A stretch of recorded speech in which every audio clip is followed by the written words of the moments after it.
Welcome to a brand new edition of the RF Video Shoot interview series. Today you're joined by a true legend in the sport of professional wrestling, David Finlay. Thanks for being here with us today. Thank you for having me. No problem. Can you talk about growing up in the wrestling business? Absolutely. How long we got? Well, let me backtrack into history of my family. You've heard of this big ship called the Titanic, right? Well, my great-grandfather worked on the Titanic as a riveter, and during their lunch hour, these guys building the Titanic, which was in the right at the beginning of the 1900s, what they would do was they would wrestle or fight, bare-knuckle fights, in their lunch break in the bowels of the ship for one bottle of beer. So on their lunchtime, those 30-minute period, there'd be a scrap going on, and the bottle of beer was the prize. So that was what my great-grandfather did. My father was a wrestler too, so tradition just kept going on. So my early days were always surrounded by these rogues, these big, larger-than-life characters, these guys that, had twisted noses and bent ears. And my dad, as I was a young boy, my dad was always going like, show them how to do a bridge, and I'd be bridging and doing all these wrestling moves as like a toddler. So I was always surrounded by these guys with big, huge necks and big shoulders and just these larger-than-life characters that I think pushed me in the direction of where I am today. Now, your father was a professional wrestler, right? My dad's a professional wrestler. He had his own promotion in Ireland, and a lot of stars from the UK came to work for him, and he also, from very early age, taught myself and my sister. My sister's 3 years younger than me, and everybody's got my age wrong, by the way, so suck that one up. So you were pretty much exposed to the business at an early age, right? Well, yeah, it's always been around. As I say, my grandfather was a wrestler, my dad's a wrestler, so that's all I've grown up with. It's a tradition. It's who I am. Were you very close with your dad? Absolutely, yeah. Him and I are still our best buddies. He's getting on in age now. He's 75, 76. He's still teaching amateur wrestling. He's got quite a few clubs. He was the national coach of Ireland, and got a lot of people there. My son is 18-year-old now, my eldest son, and he was over there for 2 months training with my dad, and he's turning into a bit of a beast. So was your dad very big on kayfabe, or did he smarten you up to the business at an early age? Well, my first match, I had no idea. I was 14, and someone didn't show up, and they said, you got to go in there. So I wore his boots, his wrestling gear, and I was thrown in the deep end. I've been taught how to wrestle all my life, but it was in the ring all of a sudden going like, oh! And I didn't know. I'm trying my best to beat the living daylights out of the guy that was up against me, so no, I didn't.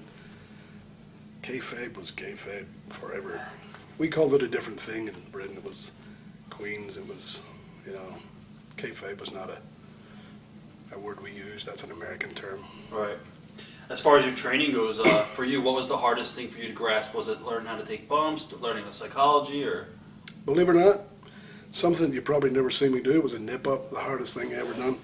And at my age right now, I'm 50, I can still do that. And my dad taught me in one day. He said, you got to do this. I can't do it. I don't know, 10, 12-year-old. I can't do it.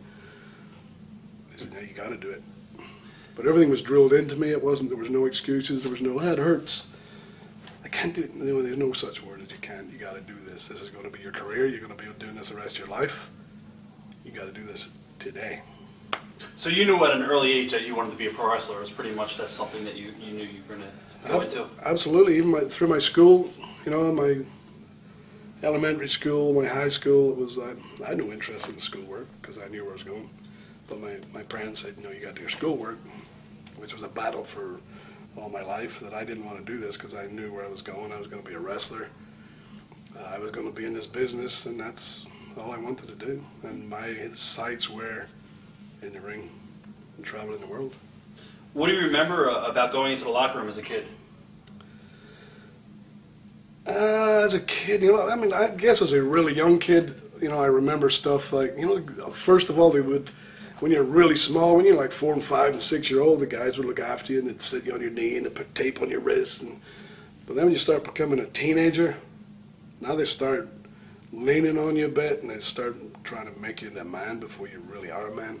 They would, rib you, and even the girls would try to rib you, and a couple of weird experiences with girls and guys, like trying to scare me. And my dad sent me off to wrestle in Wales when I was probably 15, and they sent me during the summer holidays of school, and they would make me travel with all these heels and trying to scare, just ribbing me all the time, trying to scare me. They knew who my dad was. They all were terrified of my dad, but my dad, I think, gave them the okay to school me.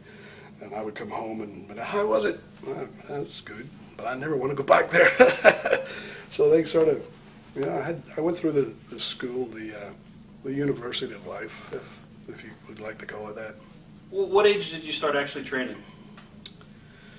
I don't remember what age it was. I just remember always training. I was, 5-year-old, I don't know, 3-year-old, I was bridging, I was always doing it, done amateur wrestling, judo, and this stuff, But my dad trained me nonstop. We always had, we had about 5 wrestling rings, so there was always a ring available that we could jump into and play around in. Who were some of your mentors besides your dad? Well, to be honest, the only person that ever taught me was my dad. But here's the thing. Every person you get in the ring with, you learn something from, whether it's what to do or what not to do. So along the way, you sharpen your craft. And the only one that actually taught me, took me aside and taught me, was my dad. Absolutely nobody else. So I put it all on his shoulders, and it was him. Okay. I was going to ask you, were promoters and the boys, were they harder or easier on you because of your father? I think they were harder on me. They expected more of me. My dad had a great reputation. But I think they expected more of me, so they were harder. I didn't cut many breaks. I had to make my own reputation. I had to, carve my own way there. So, I believe they're a little bit harder than they needed to be sometimes.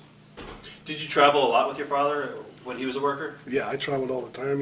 Any chance. I hated going to school, so if there was a time when I could take off school and stay with my dad and travel around the country, I was like, I'd try to keep quiet and, keep under the radar so that I could, stay on these wrestling shows and tours and miss school.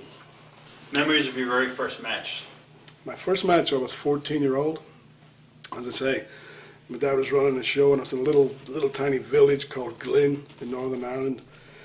And there's probably about, I don't know, at that time there's probably 20 houses in this little village. But they had a rugby club, and the rugby club were having their annual fundraising thing, and they put this big tent up, like a marquee, and I went there during the day to help my dad put the ring up and stuff, and then at night time, one of the guys didn't show up. His car broke down or something, so my dad went, "You gotta go." So again, his boots, all his stuff, and I wrestled this guy called Bruce MacDonald, he was from Northern Ireland, but they billed him like he was from Scotland because of McDonald's. And this was a guy that I'd known for a long time because I've been around wrestling, and he's been around our house, and I think he was shocked at how aggressive I was, because I thought this was, I gotta win my first match, and I was so, all pent up in here that this is, thrown in the deep end all of a sudden, but I touched this guy, and I felt like Superman. As soon as I touched him, he'd fall down and go, "What's going on?" But it never stopped me being aggressive. I was trying to rip his head off and break his arms, and because that's how I was taught. It was taught to be the wrestler, but I think I scared him to death. I guess as time went on, you became a better worker, obviously. At what age were you comfortable in the ring and you figured you learned your craft? Well, I think if you just sit back and think you've learned it all, I think you need to back it in. But, I'm constantly learning still at this age. Even though I know quite a bit, I think if you just think you've got there, I think that's the wrong way to think. But I think I look back on matches that I see in my, real early ages, like the end of the 70s through the 80s, I can see, I'm going like, oh, I thought I was good at that time, but I look at it and go like, that wasn't really as good as I thought it was. But I guess by the time I went through my 20s and, probably by the time I was 25, I think I sort of got myself into a position where that's where I was, and through the 80s, it was a great learning experience of all the great wrestlers I'd been in the ring with.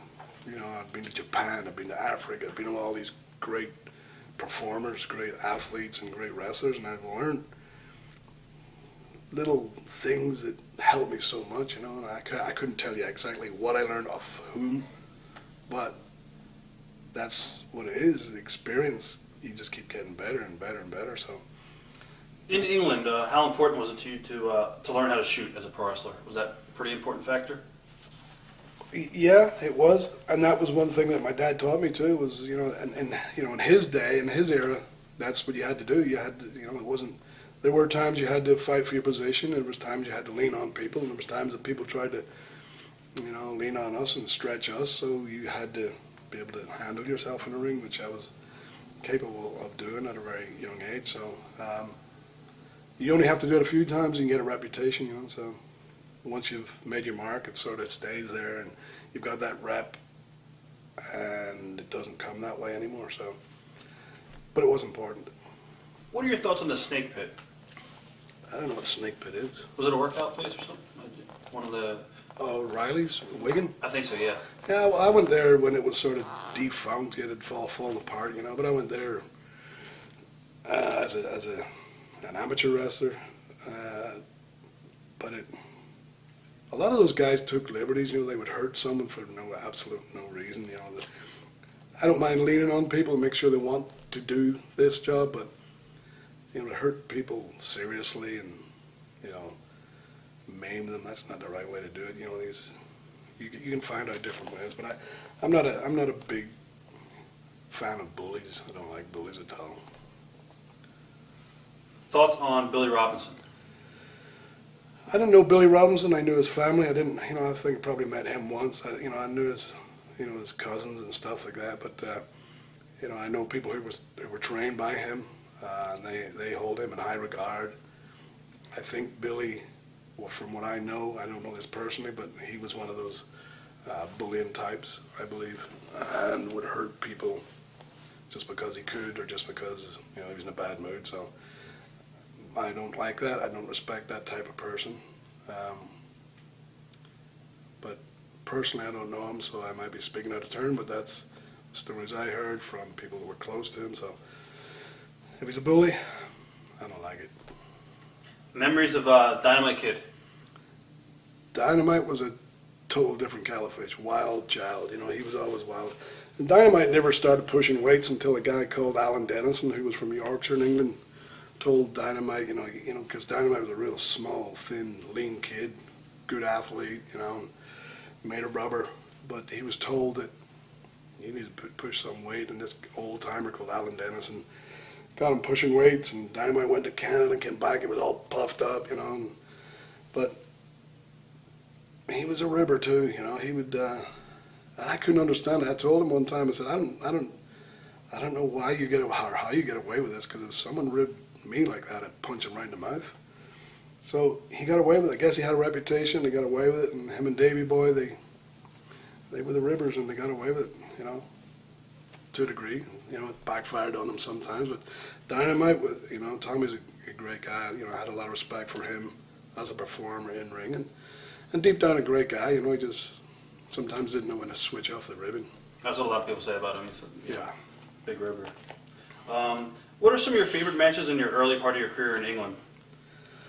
Well, hopefully I don't leave anybody out, and there's too many to mention really, but I really liked working with Marty Jones, and he was from Yorkshire, great performer, very knowledgeable. Rollerball Rocco, who was a heel as well, who was the first Black Tiger in Japan, and him and I ended up coming together from different promotions, going head to head, and another great athlete, and you know, Tony Sinclair, another tremendous performer. And then along came this younger kid called Danny Boy Collins, who was, you know, at the 16-year-old was one. Well, they come along every now and then. This guy that's really good, and he was one of those and got there. My tag partner, Skull Murphy, you know, I tagged with him for a bunch of years, and we just hit it off. Johnny Saint, I mean, you know, what a master of, you know, that style of wrestling. You know, but a lot of guys who, you know, I really enjoyed being in the ring with. How different was, I guess, the wrestling style in England compared to the States? Well, wrestling in England was very more, I guess, technical. I don't know. It was, I think, maybe a little bit slower. It was explained more on TV. You know, the commentators would go through all the holes they were going through. So the style was totally different to what America was at that time, I guess. You know, and it is now. Of course, now the American style is worldwide. That's the only style there is, basically. There's very few of us who stick to that basis of wrestling, you know. And I think it's a bit of a lost art. It's a shame, really. I'd prefer to see a bit of wrestling in a wrestling match, believe it or not. I'm not a great fan of high spots. I understand what they do and the flips and all that stuff, and it's great, but I'm not a fan of that. I don't like 300 backflips in a match. I like to see two guys, you know, telling me a great story of two competitors. As far as Japan, after England, is that where you're, I guess you went over to Japan for New Japan? Yeah, I went to New Japan in 1982. I done judo, so it was a great thing for me to go to, you know, the land of judo, and wrestling there was a tremendous thing. Met a lot of guys, and you know, I'd done a couple of tours with Dick Murdoch and Terry Funk, and you know, I met all those characters in the early '80s, and you know, that was a life-changing experience too, because now you're opening your world to a totally different outlook on wrestling as well, you know. So as I said before, every time you meet someone, every time you're in a ring with someone, you learn something. So I had the opportunity to, you know, be around all these people who were, you know, I was a sponge, you know, taking all this what to do and what not to do stuff, you know. So, but Japan was an awesome place to be, you know. I love going over there, still do. It's an awesome country. The people are tremendous, but a little bit different as they were watching. And it was 80s. It was 80 years. It was like, you know, they would sit silent and go, oh. Yeah, but now they're getting used to the American style and they're reacting to different things. But those early years and with the Funks and Murdoch and all, it was tremendous for a young kid. What are your memories of Dick Murdoch and Terry? Drinkers, not particularly that, but I mean they were so full of knowledge, and I mean they weren't really that. I don't know if they ribbed anybody else, but I mean they took me under their wing. You know, we got on great, and but Murdoch and I get on real well. As Terry and I still, you know, we see each other every now and then, and it's a big hug fest, you know, not the gay way, but I'm sorry, but. Murdoch always told me that he was Irish, of course. You know, everybody wants to be Irish for some reason. And, you know, I would obviously deny that point blank, that he hasn't got an Irish passport, so he's not Irish, you know. And he said he'd collect coins, and he wanted me to send him coins and, you know, banknotes. And I got, yeah, right, I'm going to send you money just because you collect it, you know. But great guys, you know, great to have experienced stuff with those guys. Memory of Bruiser Brody? Never met him at all. Don't know Bruiser Brody. Okay. Tony Inoki, what are your thoughts on him as a promoter? I think that guy, Antonio Inoki, revolutionized the wrestling business in Japan. I mean, total respect for that guy. You know, the stuff he did, so professional, run his business, and I mean, it was the place to be. It was the place to go in Japan for me. It was. You know, I get nothing bad to say about the guy. He just, you know, obviously the Japanese treat him like a god. You know, he was something special too. Now the Japanese style is known to be pretty stiff. Were you comfortable in the ring working with those guys? I mean, you were pretty much used to it from working in England. Absolutely, yeah. Stiff. down Way my to go. street. Yeah, but I never wrestled Japanese style. No matter where I went, I brought my style. That's how I wrestle. I never tried to change to a particular country I went to. I wrestled all over the world. Canada, States. Africa. Well, if they want me there, they want me for my style. So I stayed that way, and I fit it in, and I could adapt to who I was in the ring with. But I was always that aggressive too. So Japanese style never bothered me. I liked it. I was as stiff as they were. Any matches in Japan stand out? I remember one of my first ones was with I wrestled Fujiwara. I thought he was, was great to work with. He was very aggressive and really technical, and a lot of arm locks and leg locks, and I really liked wrestling him. And then Tiger Mask, the first Tiger Mask, and then Liger, and there's so many guys that done so much. They were pure athletes. They were wrestlers, and that's what I liked. This is where I need to be. This is what it's all about. It was a great place to be. From Japan, where did you go to from there? Well, Japan were tours. I would come back and forward. I'd go to Japan, come to England, go to Germany, go to Africa. So I was traveling. I'd do tours here and there. And I was nonstop. I was wrestling every single day. I took 7 days off over Christmas. Went back to Ireland with my folks and off again. So I was bouncing everywhere. I spent 15 years in Germany for Otto Vance, CWA. So I was moving all over the place. What are your memories of working for Otto? Otto came to London. I was wrestling Royal Albert Hall for joint promotions, and Otto came over and he wrestled someone that night, and his partner was Niko Selenkovic. So they would come and they see me wrestle, so they got the contract out and they said, we want to bring you over. So 2 months later I was over there, and it just snowballed from there. A lot of times in my career it just went, everything clicked and went into motion and just took me places I never expected to be. So Otto was very big on sponsorship too. He had a lot of input financially into his business, and he knew what he wanted. He was, there was those Germans and Austrians, they get something in their head and they stick to it. And it was great working with him. He looked after me tremendous, and of course we done business for him too. So it was a great place to work. There was hardly any travel. We would stay in one place. We'd wrestle in his hometown in Graz for, I think it was 5 weeks, and we'd stay in the same place for 5 weeks, wrestle in the same arena for 5 weeks every single night. So what an opportunity to just perfect your craft, get all those people. Now you imagine working the same arena every single night and having to get those people come back to watch you. So you can't repeat everything you do. You need to keep reinventing yourself every single night, thinking outside the box. So what a learning. As I say, I spent 15 years doing that circuit for the CWA, Germany and Austria. But Otto was, he put a lot of time into my career. How did you wind up in WCW?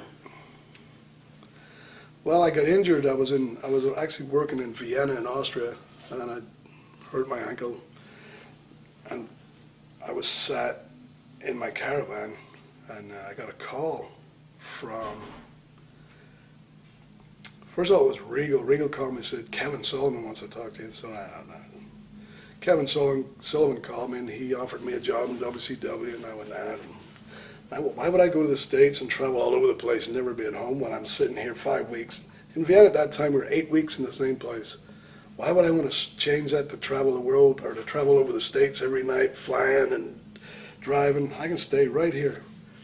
So I didn't really want to go, and then my wife said, well, maybe we should try it, because we took a break over the winter, either go back to England, or she said, well, why don't you try the States for a couple of months? So I went over to 96, went for 4 months, and I liked it, but I promised Otto Vance that I would go back, so I did.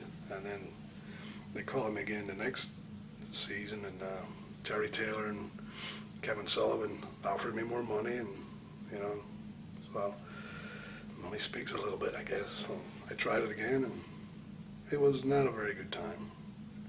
Why is that? Well, I was used to wrestling every single day, involved in everything, involved in helping the guys with their matches, just helping the whole business. And I get to WCW and I'm working 7, 12 times a month. And that's what WCW were doing. They didn't go out on the road too much. So it was like a culture shock. It was like, oh, everything stopped. It was like, I got to get out of here. And I was doing nothing. I'm sitting just twiddling my thumbs. So, and that was basically it. It was just the shock of being pulled out of being busy to sitting around doing nothing. I would rather be in the ring than sit around. What were your initial impressions of Eric Bischoff? Well, Eric Bischoff, when I got to, in 97 when I came over, Eric then was in control, and he sent myself and Dave Taylor to Mexico to get our visas done. So we flew from Atlanta to El Paso, and I don't remember the name of, what is it, the Mexican town over there, I can't remember, anyway. The American embassy was over the border, so we had to go over the border. And I talked to Eddie Guerrero and I said, I don't speak Spanish, so so he sent one of his friends over with us, which was really lucky because we got to the embassy in what on earth is that city's name? Juarez. Get over there, and it was closed. So this guy that went with us, Art, his name was, he talked to the guard on there, and he actually got us in there by talking. And we could have been stuck there forever. We didn't know it was open, closed, when it was going to open again. And so we were stuck there, and he got us in, and he talked them and smooched them, and we got in, got our visas, and on the way out, now there's like 3 million people trying to get across the border. We were stuck there for hours and hours and hours. So I was a little bit hot with Eric Bischoff because he sort of sent us there, but no preparation, no forethought, no concern for the talent that he sent over there. So the next time I seen Eric Bischoff, I was a little bit upset with him. A little bit. Did he get squashed? No, he was paying the check at the time, so I couldn't. But I let him know how I felt. Who came up with the entire Belfast Bruiser gimmick? A guy in England came up with a Belfast Bruiser called Brand Dixon. He was a person I'd wrestled for and as a teenager. So, and he still to this day calls me the Bruiser. He obviously knew my dad. And his wife knew my dad. His wife was a wrestler too, Mitzi Muller. But he came up with this Belfast Bruiser. And it stuck, people called me that for a long time. And as I say, he still calls me, but that was it, the Belfast Bruiser. And I was the heel, this Irish guy in the middle of England. At that time, it was rare and hot. You can imagine being Irish in England when all the troubles, and everybody hated the Irish anyway in England. So he took advantage of it, as did I, and we ran with it, and it worked. Memories of Steven Regal? And obviously you had a good feud with him in WCW. Yeah, I remember Regal when he first came in the business as a 16-year-old. We all started young over there, and he came into business as a kid, and he'd done some exams. I think his O levels or A levels in art when he was in school of drawing myself and Rollerball Rocco. So he passed these exams with his art thing drawing us. But the first time I met him, he was a big kid and a little bit heavy, long hair. But one of the first times I worked with him was down in the south of England, and I'd roughed him up a little bit, not badly, but just a kid, and I threw him out of the ring, and he hit his ear on the apron as he's going out the ring, and he came back up, and his ear was black.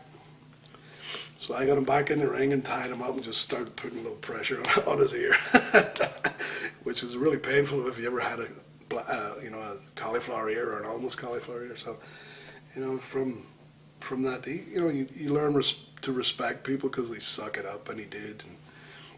But it was fun. I got chewed out by my wife at that time for hurting the boy. Come on, that ain't ballet. It's wrestling. What are your memories of working Steve in WCW? Well, I think what happened in WCW, there was really no one that could match my style, only him. You know, they were a little bit shocked at my style and didn't know what to do with me, really. I think that's what the problem was. You know, and a lot of people probably didn't know. I guess at that time, you know, there was no internet, so there was a handful of people who knew my history and who it was and where I'd been and what I'd done. So when I went to WCW, they went, whoa, you know, totally different style. So Regal was the one that was thrown in there with me. So, you know, we trusted each other and knocked 7 bells out of each other in a professional way. And, but he's always good to work with. He's always good to be in the ring with, you know, and he takes it and he gives it. Fans to this day still remember your match. I think it was uncensored. Do you remember that match? Absolutely. What are your memories of that? Blood. Well, it was just one of those things that, you know, Regal and myself had gone like, you know, this is a pay-per-view. Let's do something. You know, we need to. You know, he was all keyed up, but he'd call me and go like, you know, we need to, you know, get this, step it up a bit. Okay, you know, so, you know, I just, during the match, grabbed him by the hair and said, grit your teeth, and I punched him right in the face and exploded his face all over the place, you know, broke his nose, he had 12 stitches up here, fractured his eye socket, and I think they sent down Regal and Bobby Eaton to break it up, so that was the finish of the match with the Blue Bloods hitting the ring, and but you know that's the business. That's how you know most people would curl up in a ball if you'd done that to them. They don't want that anymore. Oh, this is not wrestling, you know. Well, that's what it is, you know. That's where we come from. That's our history. We can do it either way. Memories about Triple H from his Blue Blood days. I don't remember Triple H being in the Blue Bloods. You know, as I say, at that period I was probably in Europe doing my own thing. So I remembered him doing the French gimmick, you know, all the bowing and stuff like that. That's about it. But I remember seeing him and, you know, seeing the talent that he's got, and he was going like, wow, this guy's good, because people stick out. You know, you get a bunch of mediocre and you get one that sticks out above it. And to me, he was one of them. You know, he looked lean and muscular, and I thought, you know, there are good wrestlers over there. So you saw the potential in him. Absolutely, yeah. Memories of some of your matches with Booker T. Well, Booker, I think Booker always thought he was great, you know, and he is good. I mean, he's a great character. He's, but again, it's, you know, that style of wrestling he wasn't used to. So Booker's quite physical too. You know, I enjoyed being in the ring with him. You know, there was always tension. There was always heat, and I think that went out into the audience too. He was, you know, they loved Booker. He's a great character. Even in the days when he was, you know, healing, I guess, with his brother Stevie Ray. You know, I think there was something there. You know, Booker's way better than Stevie Ray, of course, but yeah, I like working with Booker. I'm not sure whether he liked working with me or not, but you know, he still complains about me kicking him in the back. Oops. Memories of your matches with Chris Benoit. I wrestled Benoit in Japan, Germany, Austria, of course over here. An amazing talent and very physical, great technically. Every time I went in the ring with that guy, it was a pleasure, and he was just one of those guys that you click with, you match with, and it's, you know, we both came out of the ring. I remember going like, "This is why I'm in the business." You know, he would say that to me, going, you know, I was starting to get a little bit despondent, but you know, you bring life back into your passion for the business, and awesome to work with. I mean, awesome to be in there, and you know, it was a physical all the time. And he was great. What are your thoughts on the tragedy? The tragedy, horrible, horrific. You know, I still can't understand it or explain it. Never will. I don't think anybody knows what happened, but absolutely horrific. Did you see any changes in his personality near the, I guess near the end, so to Not speak? at all, no. Never seen it. Chris was always Chris. He was a bit of a loner. You know, we'd be walking around Japan and Tokyo, and he would disappear. There'd be myself, Dean Malenko, you know, and Eddie Guerrero, and you know, we do those junior heavyweight things, and Chris would disappear on us, you know, because he'd had enough beer or didn't want to eat anymore, whatever it was, you know. But no, I never seen any change in him at all. What are your memories of, I guess, Hulk Hogan around this time, pre-NWO? What are your memories of him? Well, Hulk changed the business, you know, for no matter how what you think of him or, you know, how his work was or whatever. I mean, he changed the industry completely, you know. Of course, it was Vince behind that, Vince McMahon behind that, but, I mean, that totally changed the business completely. You know, it really did.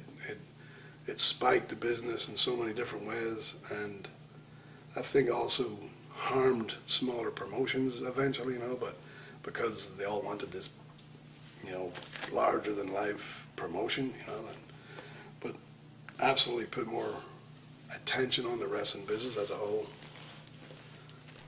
As a person, did you get along with him? Oh yeah, yeah. He was a nice guy. You know, he's always personable. You know, I think they see how you work, and you know that people treat you how you perform in the ring. I guess sometimes, you know, if you're rotten, you don't get as much attention. If you're good, you know, they respect it. You know, there's still that little bit of deep down respect of this guy can perform or not. You know, so you're treated, I think, off your performance a lot of times. What are your memories of Ric Flair around this time? Well, Rick, I didn't meet. Well, I met Rick one time in Europe, but again, Rick was. I think Rick was a lot about himself. You know, he thought the world revolved around him, and probably did for a while. You know, he was the man, and you know. I mean, it's hard to put your finger on Rick at all, you know, and I like the guy a lot, and, you know, I know he's done a lot of stupid things like we all do, but Rick was, I think, when I first met him, I think he was in a place he didn't need to be. You know, WCW screwed everybody up, you know, it was just a difficult place to work. To me, there was no structure, you know, it was like the inmates were running the asylum type thing, so I don't think it benefited anybody in a great, financially probably, but didn't help the business whatsoever. You think Bischoff was in over his head, and you know he's listening to, you know, he had Scott Hall and Kevin Nash in one ear, then he had Hogan's faction in another ear, and yeah, I think maybe that, you know, he's overwhelmed by the input, or the, you know, everybody pulling different directions. I wasn't really close to them, so I don't really know. But what I seen was there was too many people that had the, you know, no-cut contracts, and they could do what they want. Well, to run a business, you need to be a leader. There needs to be a boss to go like, yes, no, beat it, or whatever that is. You know, so someone needs to take control. You get all these other guys that could do what they want, that wouldn't do high shows, or, you know, I'm not doing this, I'm not doing that. And so I think Eric maybe lost control a bit. As I say, I'm not 100% sure, but that's from looking where I was at it. I think there was too much of all these people pulling different ways, so, you know, it was destined to sink at one point. Did Eric change his, I guess, success? Did success change him? Yeah. Well, I know Eric had been around the business a long time, you know, and, but I guess you can get caught up in what your position is. Yeah, I don't know that he changed. I think his situation changed. I think, you know, he tried his best, but as we said, it's too many people pulling at him and expecting so much of him. I think he just spread himself too thin. What are your memories of the Hardcore Junkyard Invitational? I try to forget that. You mean with like 400 wrestlers in a junkyard? Whew. Well, it was brutal. It was, in my opinion, it was dangerous. You know, it was done in Fort Lauderdale, I think, and had all these like 3-car high or 4-car high circle, and it was at nighttime, and the ring light was a helicopter flying overhead, and I mean, it was dangerous. A lot of people get hurt in that. A lot of people get injured, glass cuts, you know, sharp metal objects. And La Parca hit me over the head, the back of the head with a car bumper, whack. which rung my bell and sort of, I was out for about 3 seconds, and we went through it, and there's stuff blowing up. Stuff blew up when it wasn't supposed to blow up, and everything was just, it was dangerous. But the next night on, I think it was Nitro after that pay-per-view, because I had to get La Parka back, so I think I won that thing. I'm the hardcore champion or whatever it was. The next night on Nitro, I'm doing an interview in the ring, and all those guys that were in this match came tearing down to jump me, but I let them beat me up, but I'm watching for La Parka coming down the ramp. Here he comes sliding in the ring, and I burst through the guy, and bang! I drilled him. Down he goes. Then I go back down to selling, and he staggers his way up again. I slide through and go, bam! So I drilled him and knocked him out twice in about 2 minutes. So it's paying receipts, What happened at a house show, I guess, when you suffered a bad leg injury in a hardcore match against Brian Knobs? Yeah, that was in Jackson, Mississippi. And we were doing a hardcore match in WCW. It was not prepared. So they had to go around looking for stuff to bring into the ring, trash cans. And these were things just sitting around the back that the janitor has, And they brought this table. The table was put in the ring or under the ring or wherever it was, and eventually put in the ring. But it was a Formica top. So we done some right. It was reversed into the table, and the Formica top just breaks like a glass window, and it popped a hole in it, and I went sliding through, and it shredded me. My head was cut, and it looked like it was in a car crash, and it sliced my left leg behind the knee, and from behind my knee all the way down to the bottom of my calf. My muscle get tore off. It tore my tendons and ligaments. And, obviously that's the end of the match, so they rushed me to the hospital and told me that I was going to lose my leg. They said, we need to remove this because we can't fix it, because it wasn't just cut straight, it was shredded. It was like, it was like a flipping bomb had gone off on my leg. So that was a scary moment, But anyway, they had the neurosurgeons in, and they sewed me back up. I said, we'll put it back together, but they don't hold any hope for it. So, I was at ease with it. Everybody, all the guys in the locker room emptied out. They all came down to help me out. Help me out of the ring, and I didn't. There was no panic about me. I'm a Christian. I believe in God, and I believe God that was with me at that time and helped me through this. I was like, this is what it's going to be, and eventually, my leg. This is happened in '98, I believe, or '99, and it's still numb to this day. But I can move my foot. I wore a brace for about a year to hold my foot up. I had what you call drop foot. You can't pick your foot up. I wore a brace under my foot. Eventually I'll come back. So I've got partial numbness in my leg on the left-hand side of it, and I can't pick my big toe up. Who needs to pick their big toe up? So, and, with the grace of God, I've recovered and got back in the ring, and not where they said I would be. How long did it take for rehabbing it? 5 months. They said it would take longer. I rehabbed it for 5 months, trying to move it all the time. I remember I was in a gym one time in Peachtree City, where I used to live, and it's in Georgia. And I'm doing these leg extensions and leg curls and just trying to get some sort of blood and moving. And my dad was over from Ireland at the time, and I could feel him put his hand on the back of my leg, and I look around and he's praying. I could feel this hot sensation go through my leg as he's praying. This all sounds weird, right? But this is the truth. I'm telling you my experiences.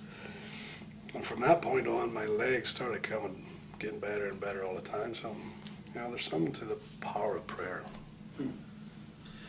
Let's talk about Sting. What are your memories of Sting? I really never had anything to do with Sting.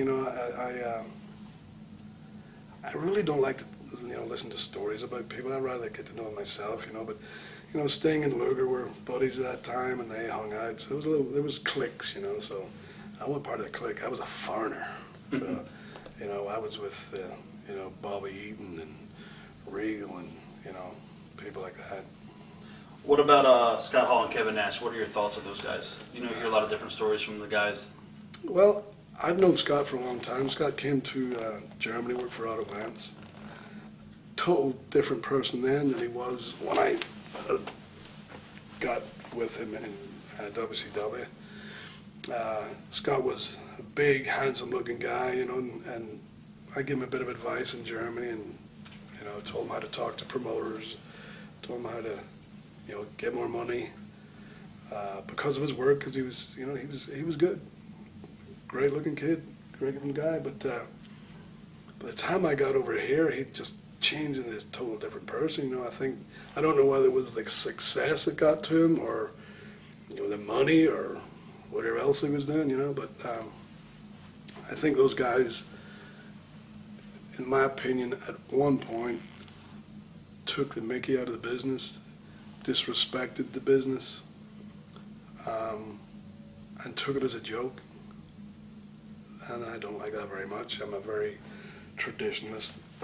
I spent a lot of time in this business. My father spent a lot of time in this business, as did my grandfather. My sister was a referee. One of my uncles was a referee. My sister, so I'm involved in this business. And anybody disrespected, that sort of irks me a little bit. So I had no qualms with telling Kevin Nash that he did, in my opinion, at times disrespect this job that a lot of people depend on.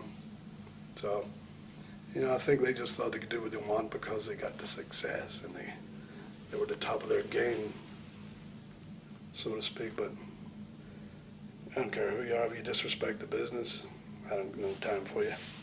When you would tell Kevin that, what was his reaction? I don't think he really cared, one time he asked me to get in the ring and teach him to wrestle. Why we do that, I never know. But, he didn't show up. And then he asked me to do it again. I said, absolutely not.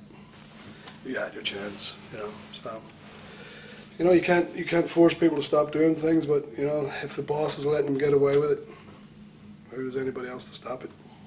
Memories of the hardcore soldiers. The hardcore soldiers. Who were they? I don't remember them. I don't remember either. I thought it was I did write the questions, but when I did the research, I thought it was part of the group that you're in WCW, but it doesn't matter. Was that with Hugh Morris and all those guys? It might have been. I think so. I don't recollect it. I think it was with you. Yeah. Initial impressions of Vince Russo when he took the book over in WCW. Well, Vince Russo.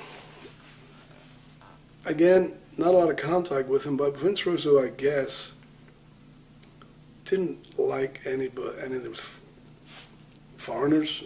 He didn't want the Mexicans there. He didn't like Regal being there. He didn't like me being there, Dave Taylor. So for some reason, he wanted rid of all that stuff, So I think he's a little bit big for his boots. I think he, again, it must have gone to his head. And I don't know the guy personally that much. I think I probably spoke to him twice, but for what I hear is like he's a little bit of wants to be or likes to be a dictator.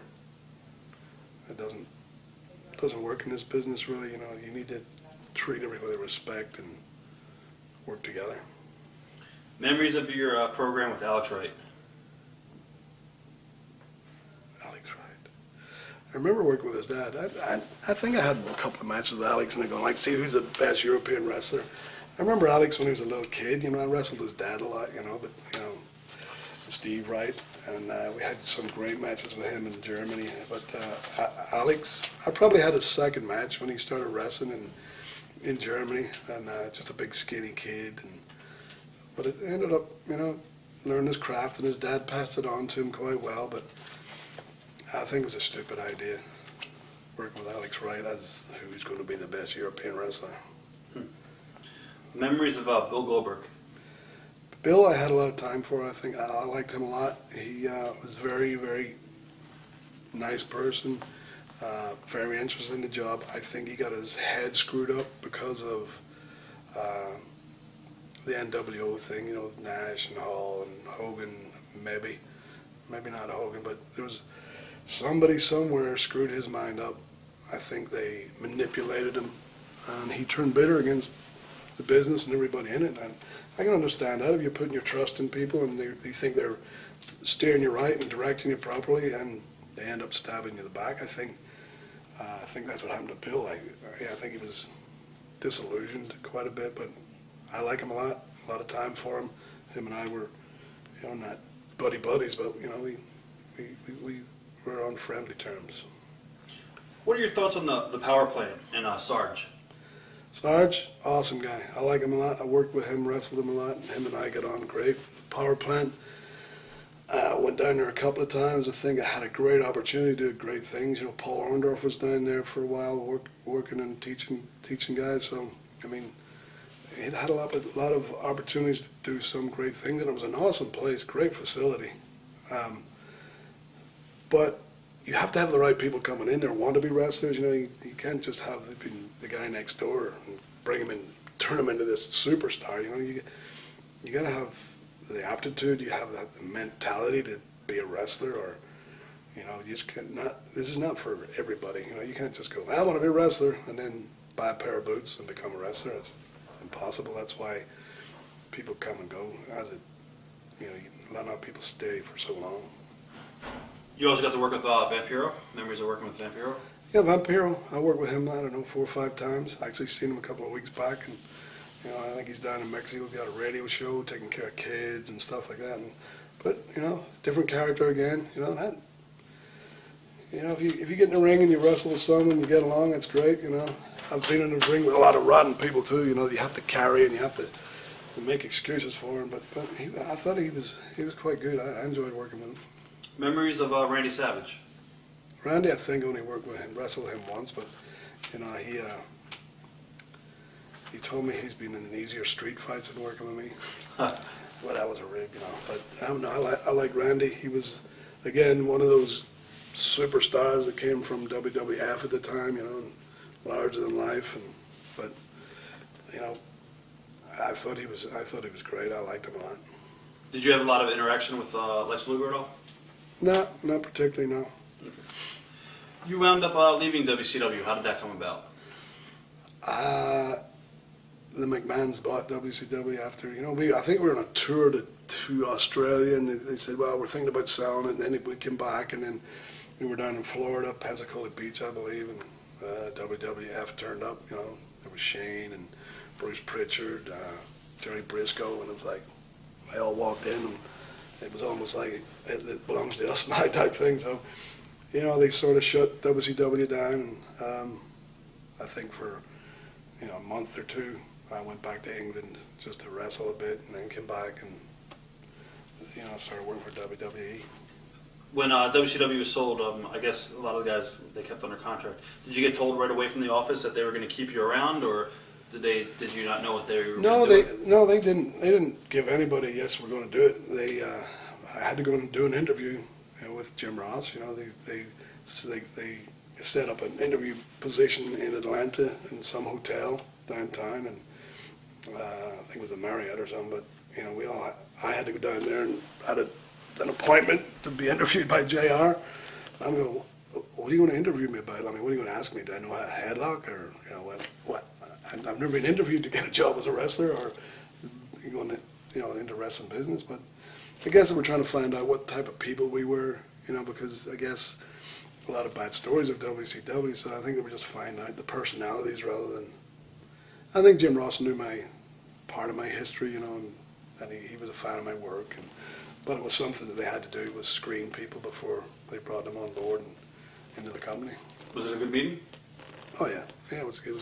Did they make you any promises as far as like going to WWE, like we're going to push you and do this with you, or was it just? No, well, initially it was I was brought in as an agent, so you know that's what they had me doing, and I ended up teaching the girls and the guys, but they brought me in as an agent, producer as they call them now, but that was initially what I was brought on board as was, you know, backstage, running the shows and all that stuff.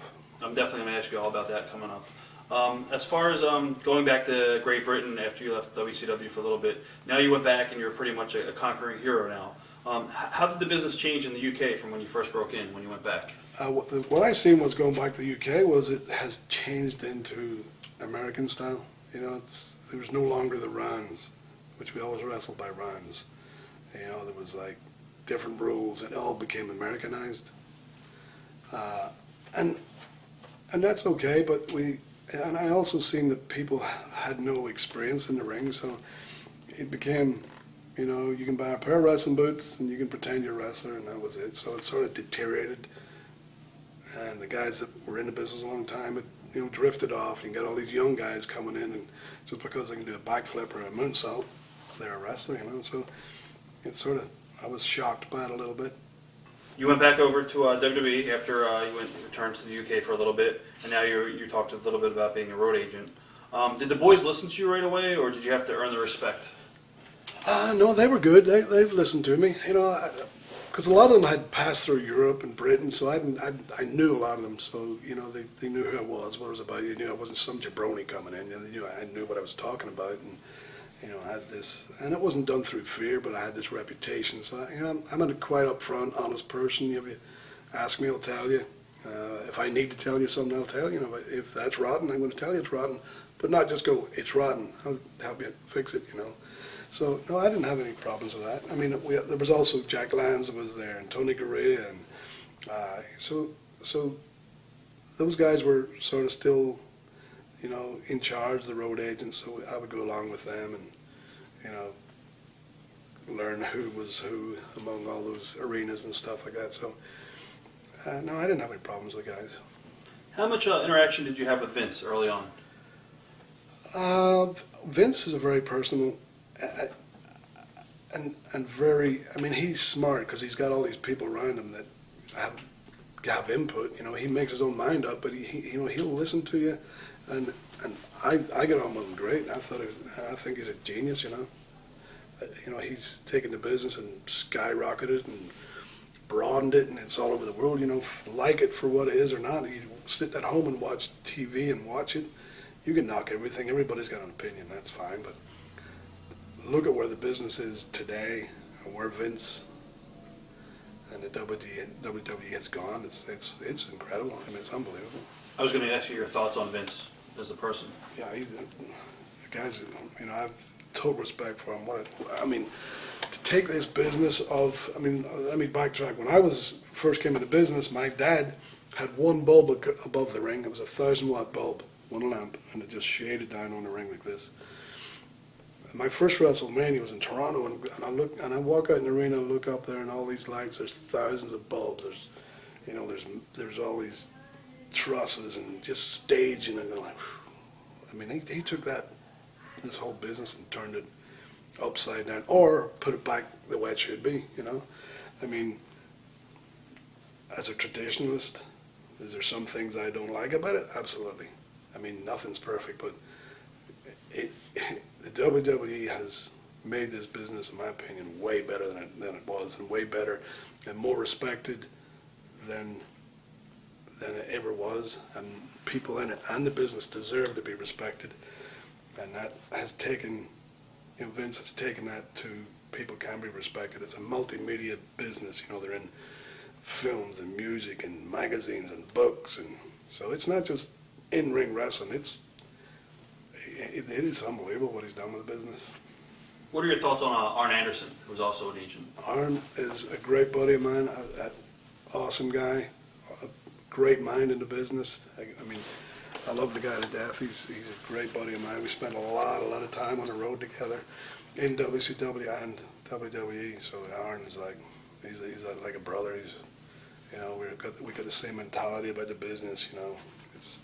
We talk about it all the time when we're traveling together, and awesome guy.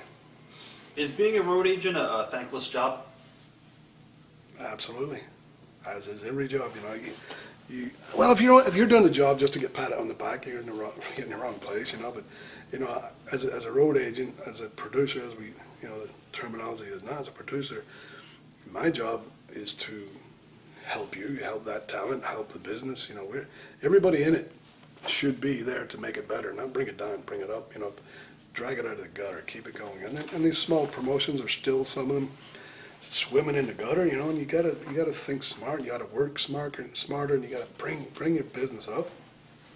But you get thanked. But you know what? The thankfulness and is what you see and how you produce something.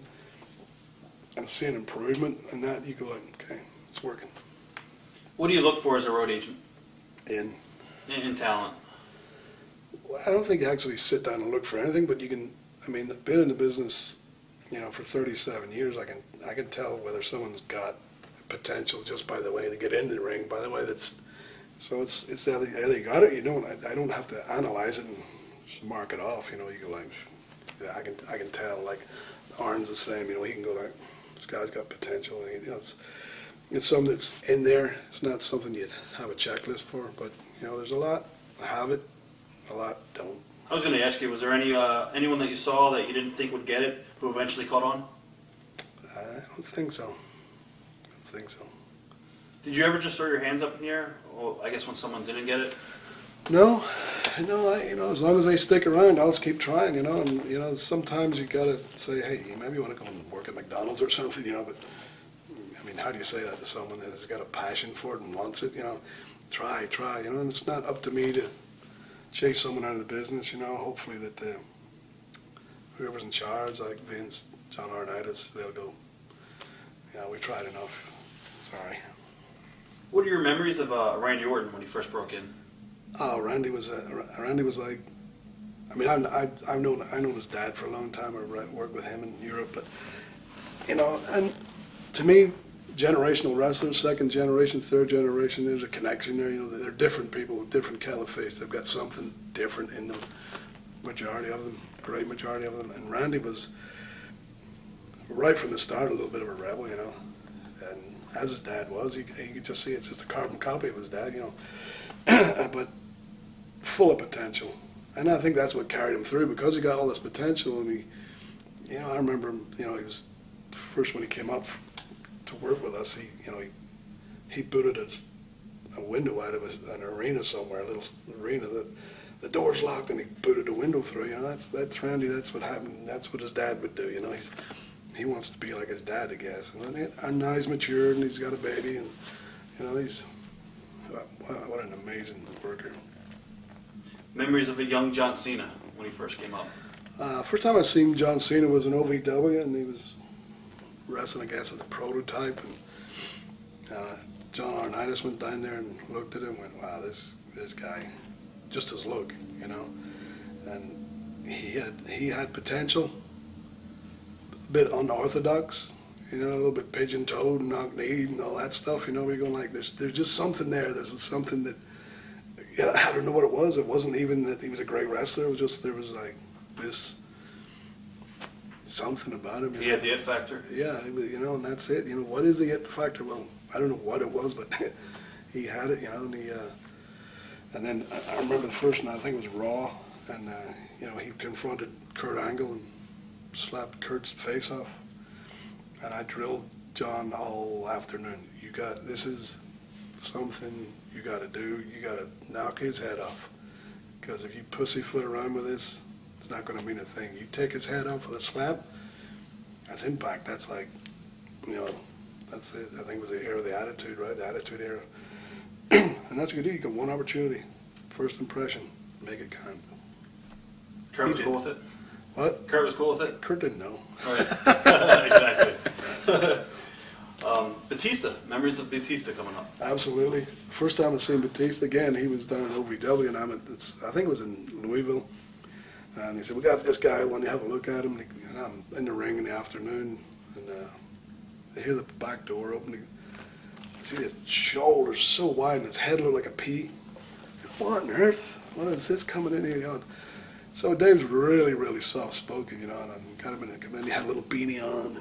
His head looked so small, his shoulders that wide. And so I just, you know, ask him, you know, what's your history? You know, where you been, what you done? And so quiet and so soft-spoken. But, you know, I've been on the road with him and Randy were working against each other quite a bit. And I'm trying to get them hyped up, you know, and you have to throw your clotheslines in, Dave. Well, Dave knocked Randy out so many times, you know. It's like, you know, Randy, St. Goofy almost left him in Canada one time, and they took him to hospital, concussion, and we're on a charter plane, and we're waiting for Randy to come from the hospital off of a clothesline. So Dave was very, very coachable, you know. He's very, I got a lot of time for Dave. Him and I are great friends, and he came a long way. People loved him too, loved him. What about Brock? Brock was a different kettle of fish, you know. I think he had a lot of potential. Obviously, he looked great, you know. And I sort of was a little bit hot at him when he stopped and went and wanted to do something else. You know, he said, I don't want to wake up when I'm 40 and think I should have done something else. You know, that's a little bit of a, slap in the face to all of us guys. And maybe that's a wrong way to think about it, but I was hot at him for a while. But you know what? Hey, go and get what you want to get. You know, it's life. You know, you got to move on. You got to try. And that feeling passed quick. But I thought Brock was, he was like a throwback. Awesome looking. But, if he'd have stuck at it and, made tons of money, he could have done. But, what a beast. How did you get involved with the Divas? How did that come about? Well, my theory is, and I'm not 100% whether this is true or not, but when we first got there from WCW, we're doing being an agent producer, and it was like, I guess the guys, the producers were already there, like Joe Briscoe and Jack Lanza and Tony Garea and all those guys. They were, I don't think they really wanted to do anything to do with the girls. These broads, Bob Patterson, all those things. They just had no time for the girls whatsoever. So, I think it was a bit of a joke, a bit of a rib on me, going like, yeah, give them the fit, So I was giving the girls, and ended up, becoming a regular thing, and I really enjoyed it, and I ended up making something good out of it, and I had great repertoire with all the girls, and all get on together and trusted each other, and helped a lot of them learn how to wrestle, not just. We started off with bra and panty matches, lingerie matches, Thanksgiving matches, all those gimmick matches. And I got all the girls together at one point because I was embarrassed about having to go like, you've got a match in your lingerie tonight. And, well, what should I wear? I don't know what to wear. I don't know. So it's very uncomfortable. So I got to set them all down and went, okay, here's my plan. I said, we're going to do these gimmick matches, but what I would really like to do is during the afternoon get you guys in the ring, and I'll teach you how to wrestle. So that maybe that through your wrestling abilities we'll get away from these gimmick matches and we become a proper wrestling division of girls. So they all agreed to it, and we tried to do that, and that's how I sort of developed that division of girls, that became a championship theme rather than a, chicken bowl or whatever they were. So, and I also got to know them all and got to know their characters and, give them all different things that they would do as I thought they would, like Jazz and never being a heel in their life. I told her I would turn into Mike Tyson, I want this character, and, Victoria and Molly Holly and all these people like that. Just got to know them and what makes you tick and give them different things to do and put a little bit of character of somewhat in them, so that's. I was going to ask you, was it tough to work with some of the girls who had no pro wrestling background? Yeah, initially it was, but when they end up going, they don't know why they don't know why they're doing this. Why you do that? Why you do a sunset flip? Why? And I would just trust me. Just listen to me. Trust me. I've never steered you wrong yet. Just listen to me. We'll do this. And some of them picked it up better than others, of course. Some of them, got hurt more than others. Some of them, were tougher than others. And they're all the individuals, Trish Stratus, when she rocketed because she was so greedy and so eager to learn, and she just sucked it all in and went, yeah. Then she wanted it, she just wanted to wrestle. Go ahead. No, she wanted to wrestle and wanted to be part of it, and she just clung on to everything I said, Do you think the girls don't get enough credit? Oh, sorry.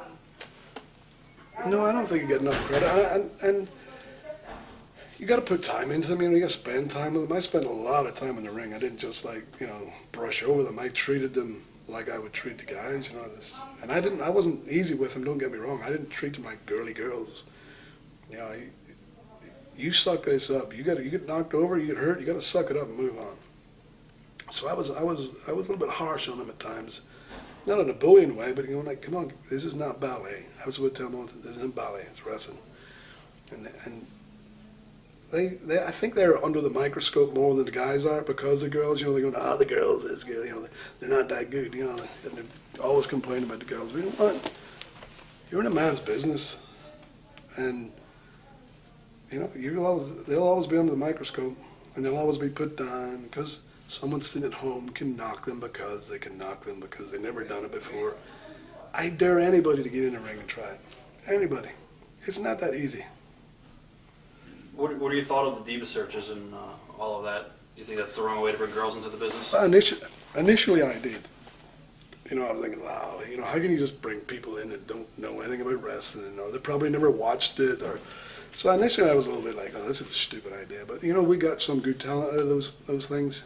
You know, Michelle McCool, Layla, you know, and you know, Eve. And there's been a bunch of good girls come out of there. What are your thoughts on Tough Enough?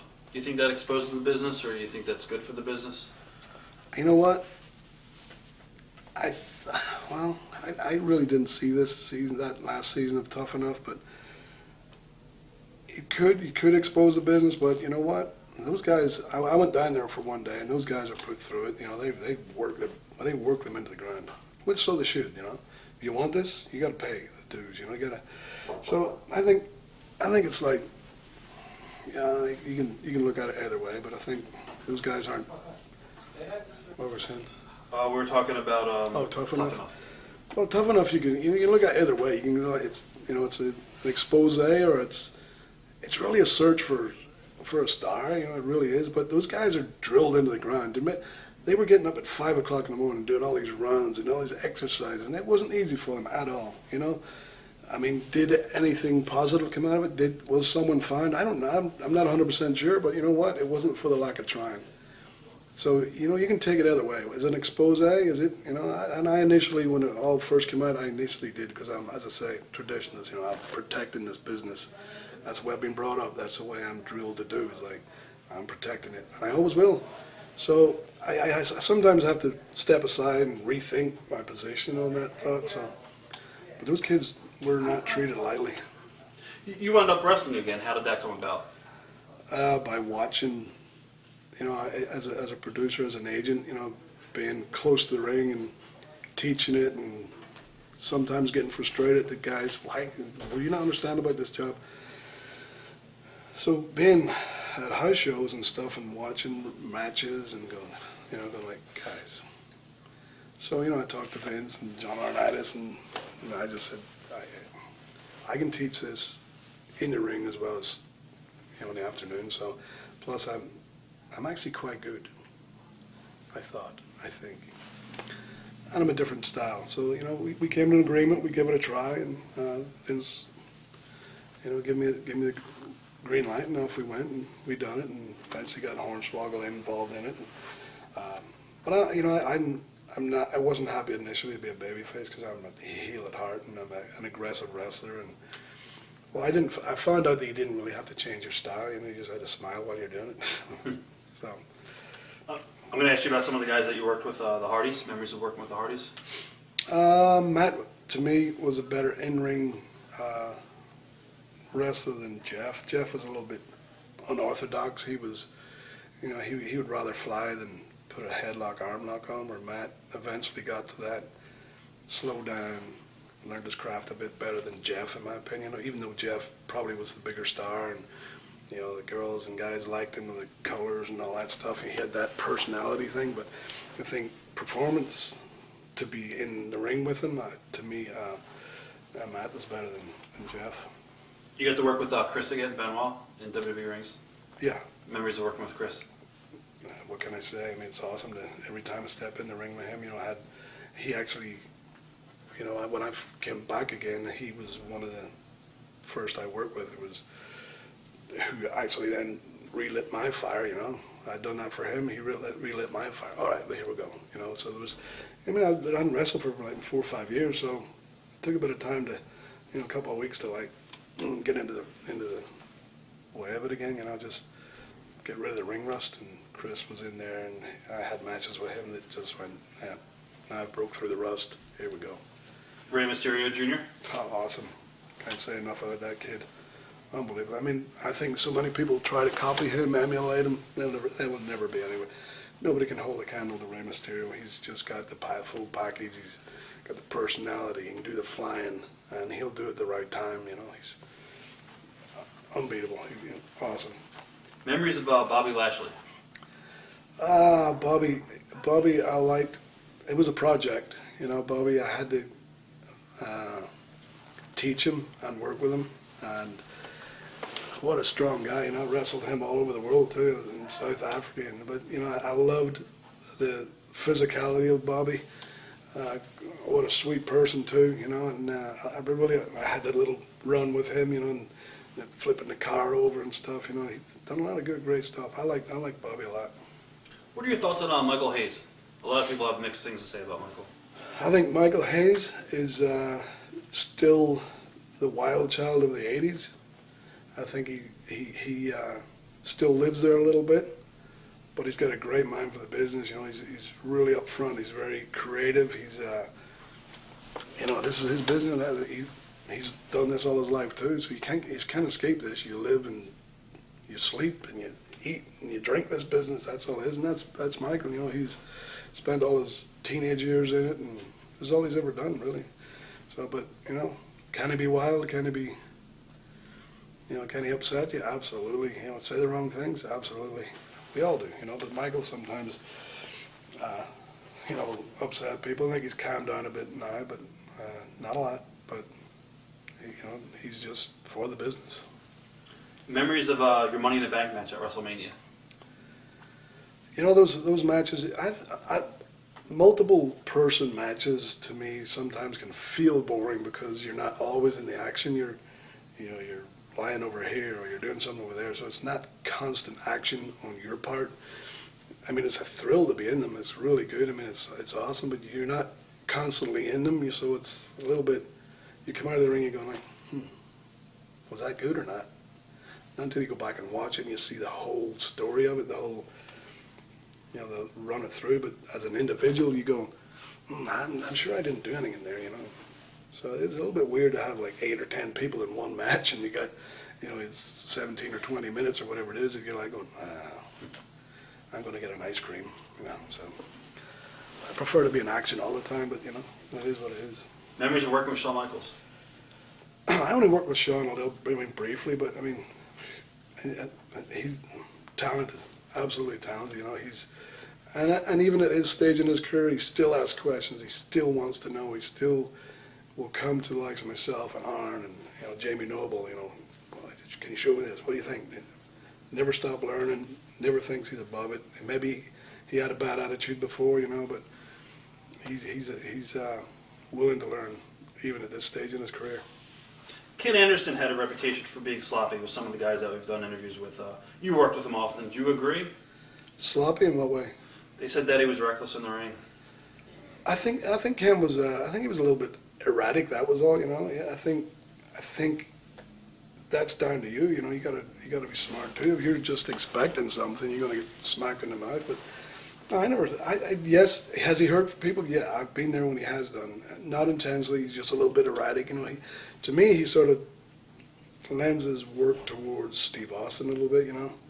You know, that, you know, non-stop machine type thing, you know, but, you know, you got to adjust to someone being erratic, you got to adjust to it, you know, you got to, like, oh, you got to be careful, you got to be wary, but not to the point where you're going like, oh, you know, but I don't think, you know, Ken, you know, I like him a lot, I spent a lot of time with him, work with him, I didn't find him dangerous at all.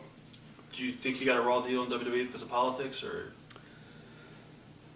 You know, I don't know why he was let go. I really don't.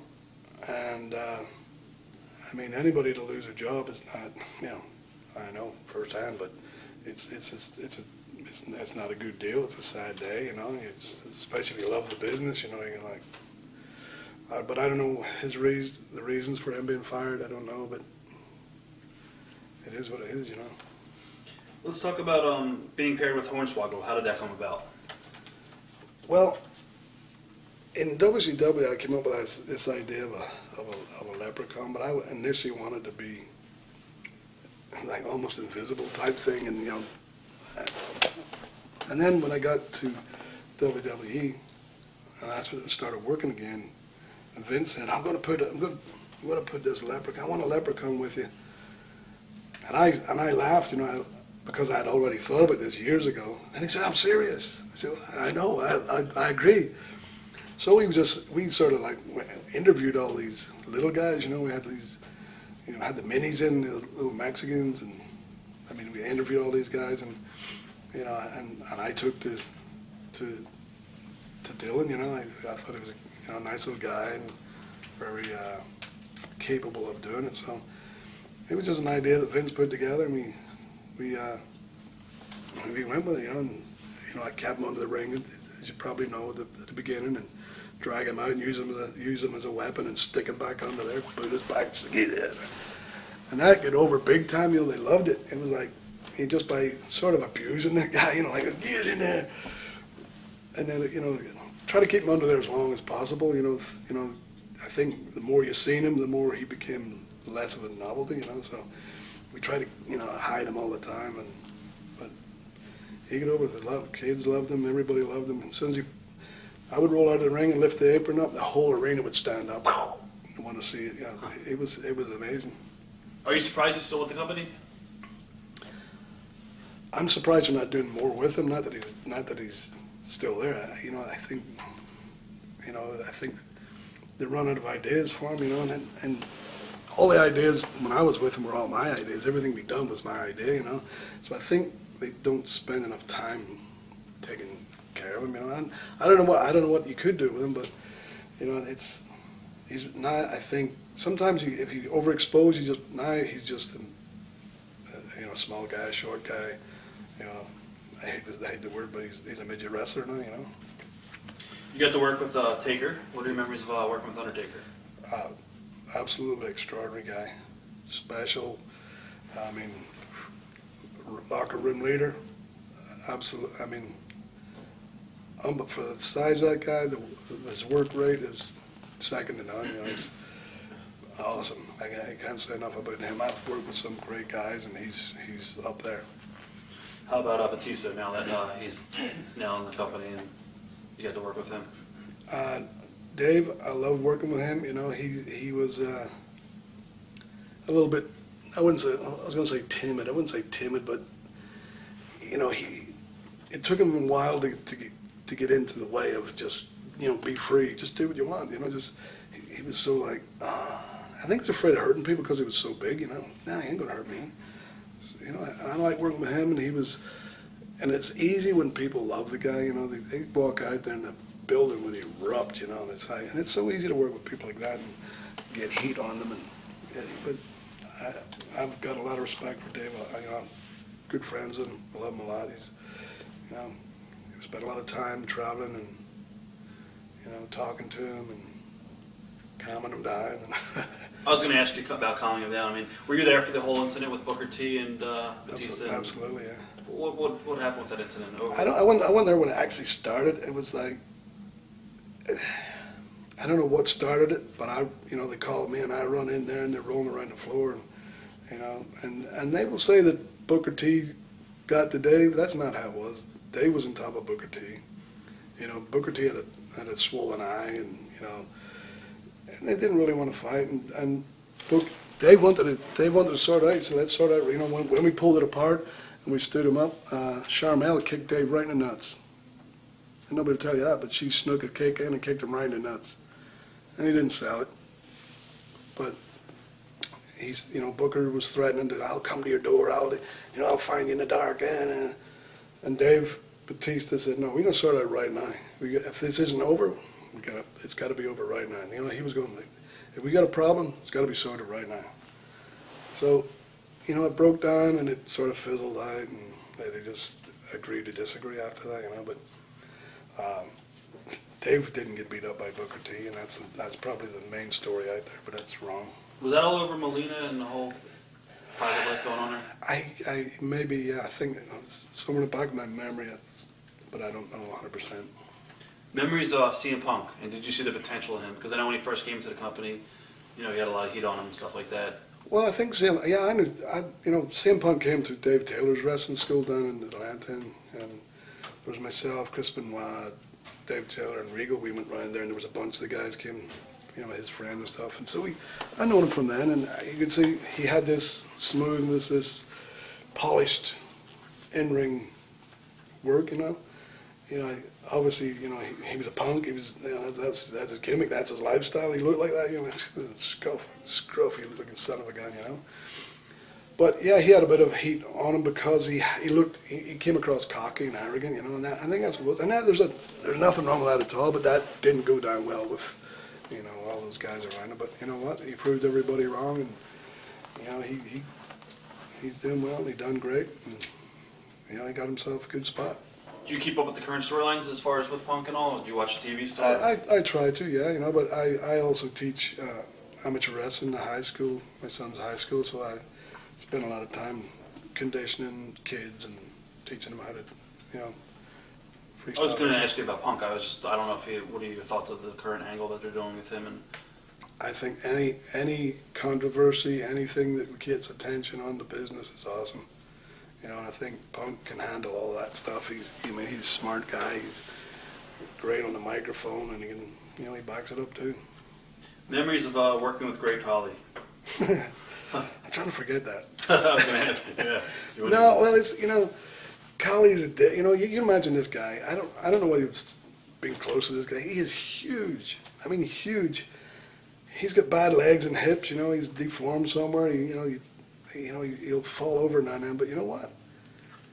Again, you got to adapt to who that person is, you know, and you know, have I had a couple of frustrating nights with him? Absolutely, as has everybody. But you know what? If you're good enough, you can work around him and you can make it good. So you know, that's what I did. And you know, I've worked against him as a babyface, and I've worked against him as a heel. So I was put against him to hopefully help him along, you know.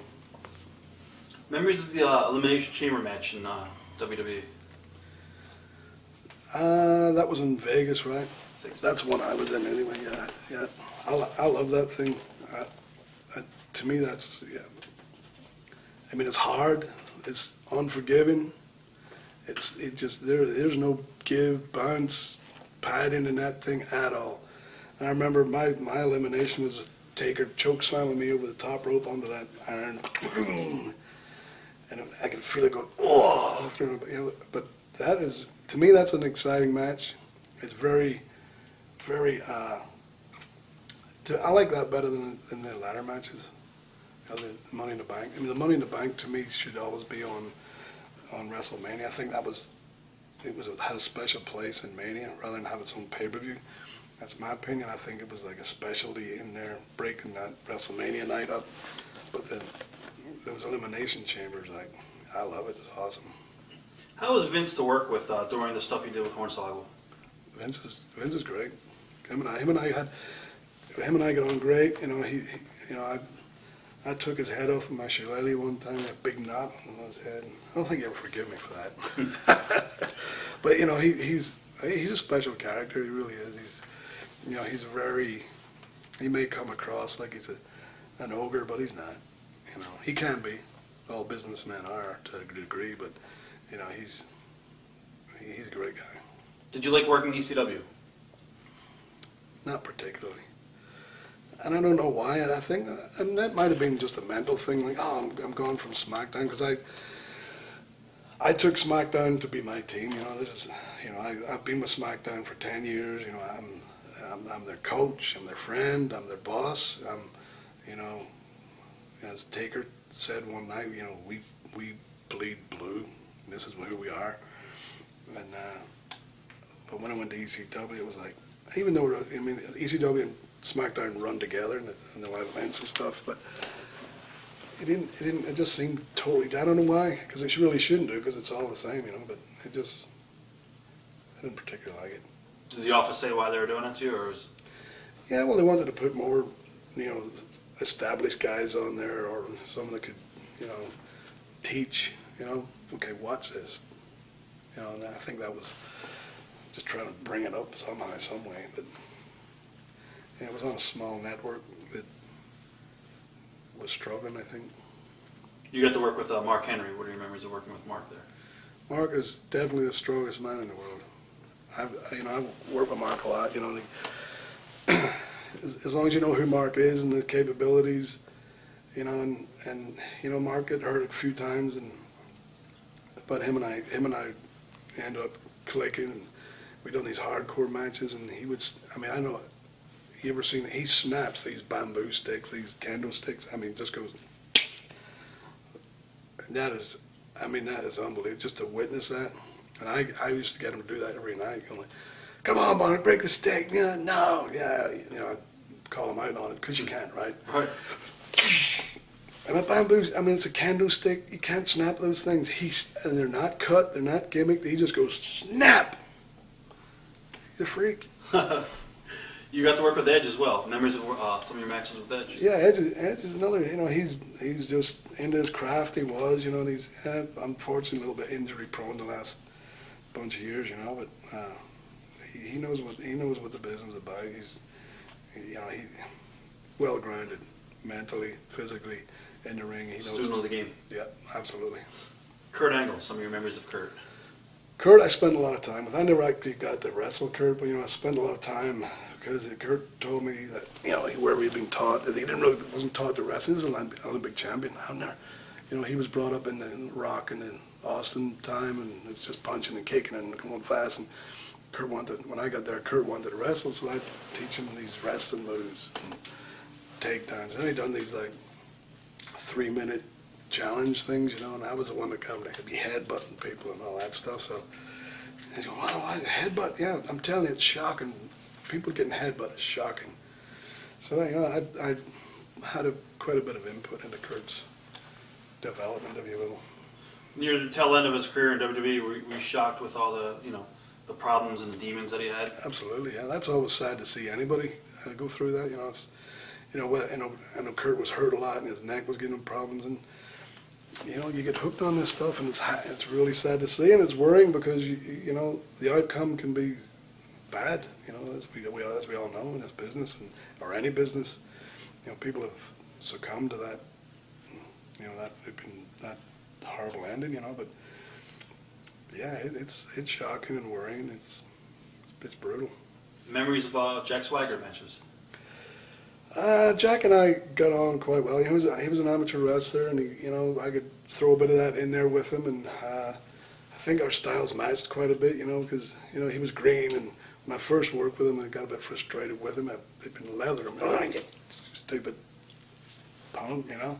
But you know, he was a tough kid, and he got into it, and he sort of went up and down a bit. You know, he got a bit of a push, if you want, you know, and then it dropped, and then he sort of, you know, spun his wheels for a bit, you know. I don't know why, you know, but it's the nature of the business. Was it hard for you to double as an agent and a wrestler?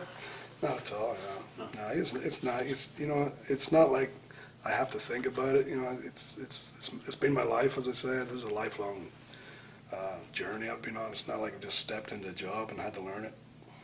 Who made the call, I guess, to make you a full-time trainer after you got back in the ring? I actually think it was myself, because what happened was Arn Anderson and myself seen a need. You know, these guys need help. And Arn and I ended up getting in the ring. So it was him and I started that whole scenario of the agents becoming trainers too. So it was Arn and I that took all these guys under our wings and showing them things, you know. And then it was, you know, hey, Arn, Fit, you need to take this guy and teach him. You know, you get these big monsters that could hardly walk, and we'd have to school them. And yeah, it was just Arn and I. We just took it on our own to do that. Was it tough to give up wrestling? Yeah. Yeah, it's sad, you know. It's something you've done all your life, you know, to walk away from, sort of, you know, and watching others do it. And it's not like you're walking away and you don't see it again. It's right there, you know. It's here. It's within reach. So it's, you know, it's a passion that, you know. Obviously, I mean, I've had people around me, like I told Steamboat one time. I said, you know, if you're watching my work and it starts to dwindle and, you know, I'm not doing as good as I should, you need to tell me. Don't let me drag it on where I'm embarrassing myself and the company and in the business, you know. Just, if I can still do it to quite a high standard, I'll do it. But if it starts fading, please, somebody tell me, because I don't want to drag it out. You know, I've seen a lot of old timers drag it out where they can't perform, you know. What are your thoughts on Flair still performing? I think Rick needs to give it up. Not, you know, he probably needs to, but, you know, he's still got the name, he's still got that, but, you know, protect yourself. Goodness, you know, you need to protect, you know, just your whole legacy, your whole you know, who you built up for the last 30 odd years. You know, you just built this, and then you come to the end of your career and flush it down the toilet. You know, have a bit of dignity in who you are and what you wear and what you should be. You know, I think you know it's a while since I've seen him in the ring. You know, and that, you know, Rick relies on a certain thing when he's in the ring, and I don't mean to knock him. I love the guy to death, you know, but well, it's pass it on. I'm sure there's another capacity that it can be in around the ring somehow, somewhere, that he can be of benefit to others. What was the hierarchy like as a road agent? For example, who would you report to? John Laurinaitis. John? Yeah. Yeah, he was the one that'd call or ask questions of or whatever. Did you get along with John? Absolutely, best friends. Yeah, him and I are great buddies. Him and I worked in WCW for a while when it was starting to fold in, so him and I were the troubleshooters down there for a bit, and then we'd come up here, you know, we'd be on the road together, but yeah, him and I are tight. You've seen a lot of the younger guys. Who do you like right now in WWE, and who do you think is going to be like a future headliner? Well, you know, these guys get great teaching, they really do, and it'll take a while for anybody to break through. You know, they're going to be put in positions. The younger guys are going to be taken and put here, and they'll either run with the ball or they're going to drop it. You know, it's up to them. They're given all the tools. They're taught down at the school. So I don't know who's going to carry the ball. I don't know which one it's going to be, or which 3 or 4 it's going to be. But they've got all the tools, and it's totally down to them what they do with it. You know, this is not. You cannot go, I'm going to make him, and that's our guy. That's okay to an extent, but if that guy fumbles and fails, there's another guy coming right behind him. You know, so it's hard because this is the way the business is, and I guarantee you, no matter what anybody thinks, WWE are doing the right thing. I've witnessed this. I went, you know, I do these independent shows, and I see the difference. When I was in the WWE bubble of that's all I seen, I'd never seen this. Well, now I see the outside world. You know, I'm like, definitely going on the right track. This what the WWE are doing. Absolutely, I'm 100% convinced they're doing the right thing because I've seen the other side of the coin. I've seen what's out there. I've seen the mistakes, and it's not just in-ring work. It's how promotions are run. You know, how they let them get away from. You know, you need to control your own business. You need to like grab it, and you can't just let people do what they want to do. You know. Most of the promoters these days are total money marks. They were never brought up in the business, so they don't know the business. And that's what I see. You know, and you need to have someone there smart enough to go, this is a business. You might as well be going selling shoes at a state fair somewhere because you're really not taking control of your business. And it's so easy to do. You just need to have a plan and stick to it. But you know, some of the in-ring work is rotten. There's some great potential out there. I've seen it. I've witnessed it. You know, and I haven't been out in the independent scene that long or done that many, but I'm smart enough, been around long enough, I can see it. But you know, and almost everybody wants to get to WWE, wrestler-wise. But to run a show, you need to have a plan. You need to stick to it, and you need to be smart. You know, you want your business to grow, or you want it just to last a couple of years and just take a dive. Can you talk about the night you got released? What happened there? Yeah, I don't even remember where it was, but I think in Indiana somewhere. Miz, the national anthem played. Of course, we had played that before every show, and halfway through, and I'm sitting out with a technician and went, oh, this would be great just to cut this anthem off. And I did. I went, hit Miz's music. I went, what? Hit Miz's music. Boom, hit his music. Out he comes, the microphone, and you know, and there was National Guardsmen in there, and they got upset about it and kicked up a fuss, and rightly so. You know, I take full blame for that. I never second-guessed myself. I just went, oh, this is leading up to WrestleMania, so I'm going, I'm just putting more heat on Miz, you know. Oh, man, my thought is put more heat on Miz, get more people to buy the pay-per-view, you know, just totally get caught up in the entertainment and the value of the ticket. And wrong call, you know, they got upset, and rightly so. You know, some of them maybe had family members over in Iraq or Afghanistan, and I got a call the next morning by John Laurinaitis and asked me about it. I said, yeah, that's what I did. You know, I cut the anthem off of Mrs. Music. And called me back about 2 hours later. I said, hey, John, how you doing? Yeah, not so good, he said. Why? I have to let you go. Pause, I'm like, what? So that was it. Sent me home. Flew me home that day. And a big mistake, you know, and absolutely nobody's fault but my own. Nobody told me to do it. It was one of those calls that we do as producers. I'm in control of the show. Everything that happens at that event is on my toes, and it was my call to do that. You know, this is heat, this is entertainment. You know, I was like, and I'm not making excuses whatsoever, but you know, WWE has to protect our company, and the company's bigger than any individual, and they had to, you know, put the fire out, and I was the fire, and that was it. I was going to ask you, do you think you're a scapegoat at all, or? No, you know, it was a fault. It definitely, I'm not bitter about it. I haven't been. You know, would I rather be there? Absolutely. I love the place. I've got a lot of friends there, built a lot of relationships. It was sad because it's sort of like I lost all my friends all at once. You know, boom, I'm gone. I'm out of my. Because you must remember, I'm on the. As being in the business, you're on the road with all these people. I'm with them more than I am with my own family. So it was like, wow, done, gone. So it was like shock. You know, it took me a while to settle into it. It was like, wow, what do I do now? You know.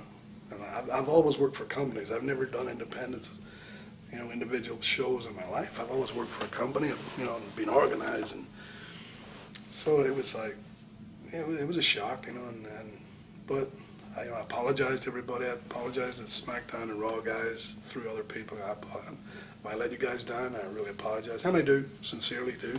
If I, you know, let them down, particularly the National Guard and the companies, the last thing I would do is disrespect someone that fought for their country, and that's, you know, it was never my intention. It was pure entertainment, heat on a heel. Did you ever try to call Vince and apologize, or did you not? I texted Vince and apologized for it. I said, you know, I didn't. You know, it was just short. You know, I'm sorry. I didn't want to disrespect you, the business, or anyone else. You know. He texted me back and, you know, answered me. You know, it is what it is, you know. Does it bother you to see guys like CM Punk and Michael Cole get in trouble with GLAAD, and then they kept their jobs, but you lost yours? No. I think it's a different kettle of fish, you know. That's just ruffling somebody's feathers, I think, you know. But this is a major sponsor. You know, it's the nation's anthem. It's the flag of the country. I think it was a bigger deal. Do you think you'll go back after everything dies down, you think? I would like to. I don't know whether that'll happen or not, you know. Batista and a lot of the other guys, you know, spoke really highly of you after that on Twitter. Did you know about that? No, I don't do Twitter or Facebook or anything like that stuff. I was going to ask you, how do you like being back on the Indies? Well, as I said, I've never done it before. You know, it's I like being in the ring. You know,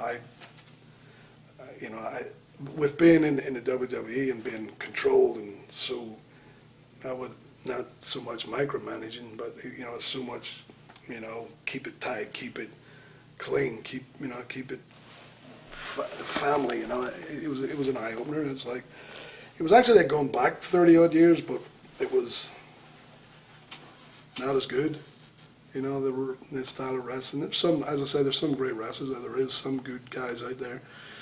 Some of it's rotten. You know, I've seen.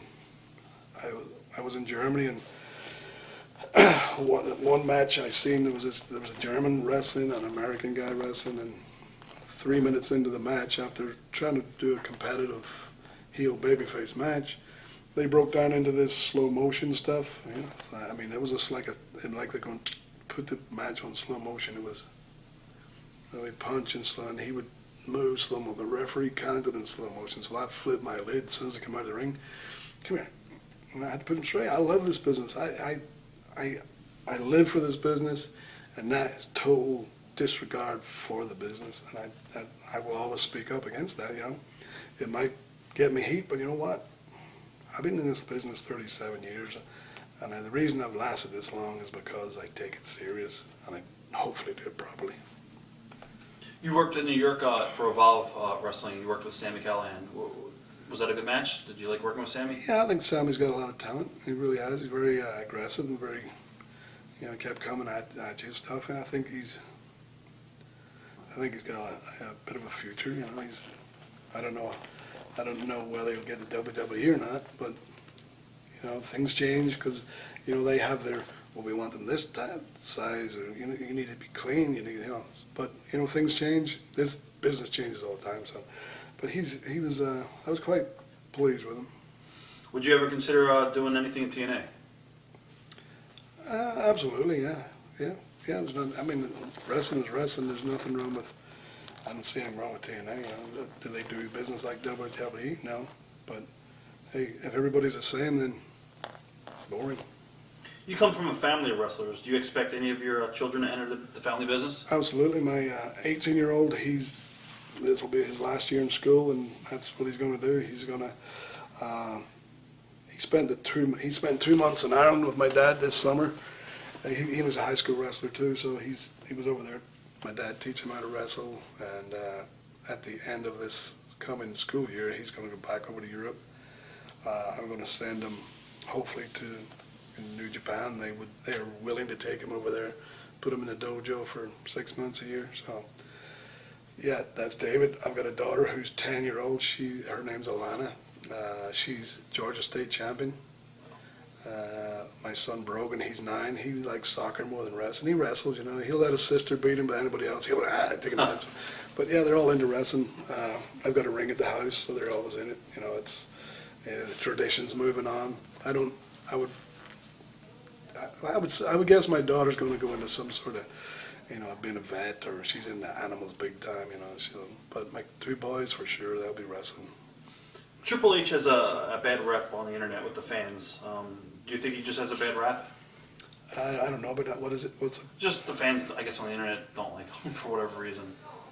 Well, I think that might be just like, they think he's pulling the strokes, or, he's married to Stephanie, and people are never happy. There's absolutely nothing wrong with Triple H. He's a good guy, and he's smart about the business, and he'll never please everybody. I don't think there's anything legitimately wrong with Triple H. I think people are just, got something to bark against, and they'll do it. It's not, they don't know him at all. What are your thoughts on Steph? Steph, I like Steph a lot. She's got, she's a micromanager too. They do expect a lot out of you in the WWE. You got to get it right. That's why it's so successful, because, this is our direction. We're going there, and everybody's got to be on board, and everybody's got an input, and you got to put 100% in. So, and she expects that. But at the same time, she's a mother, and she's a great person. But work's work, and pleasure's pleasure. Give us your best Vince McMahon story. I don't have any Vince stories, All right. apart from him firing me.